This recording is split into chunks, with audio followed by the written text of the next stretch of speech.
Hi, I'm John Fitzgerald, the original Fitzgerald lawyer. As you'll learn, a trial law firm has lawyers with different specialties.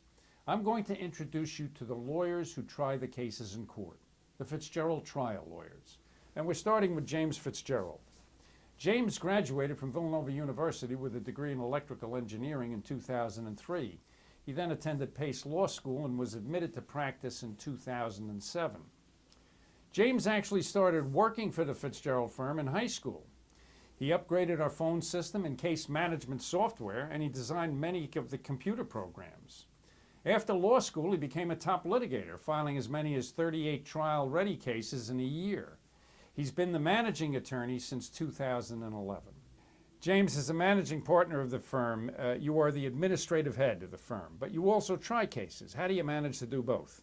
Well, it's not easy. Some of these cases take 5 weeks to try, but fortunately, we have a great management team that keeps things running smoothly. And you have a specialty in cases where the baby died in utero or shortly after birth or suffered something called necrotizing enterocolitis, NEC.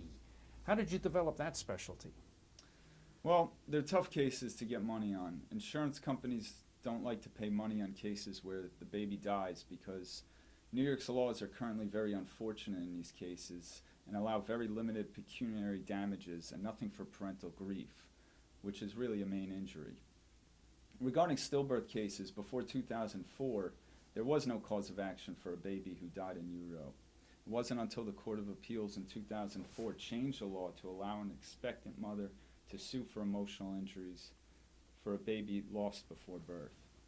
So there's still a relatively new type of case and also considered to have limited damages. So I felt I needed to volunteer to try these types of cases. All right, tell us about the Anna D. case. That was a stillbirth case. That's correct, yes. It's actually one of the very few stillbirth cases that have gone to a jury verdict in New York.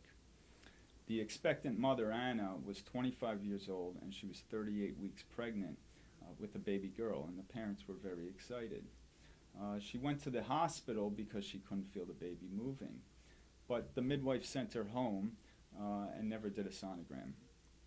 So the mom was still very worried in the following days, but she trusted the midwife. A couple days later, the baby died in utero. It turned out that the umbilical cord was wrapped around the baby's neck tightly, and it would have been detected if they did a sonogram. Before trial, many doubted the emotional injuries since she never sought professional psychiatric help. But many mothers, they don't want to relive the experience, or they're too embarrassed or ashamed to seek professional help.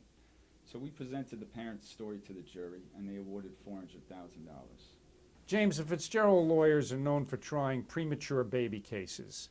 So tell us about the Nadia H. case. That was a premature baby case that you tried.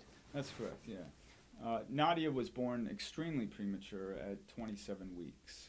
She later developed what's called necrotizing enterocolitis, sometimes called NEC or NEC. It results in the death of cells of the small intestine secondary to failure of the blood supply. NEC is pretty much exclusive to premature babies. Many people have never heard of it, but to neonatologists who treat premature babies, it's one of the important things to watch out for. They're extremely tough cases. The defense is that the baby was born very premature and nothing better could have been done. The NEC disease is not well understood. It's an infectious inflammatory disease and is associated with early feeding formula to the newborn and feeding too aggressively. Nadia's case is one of the rare NEC cases to succeed at trial.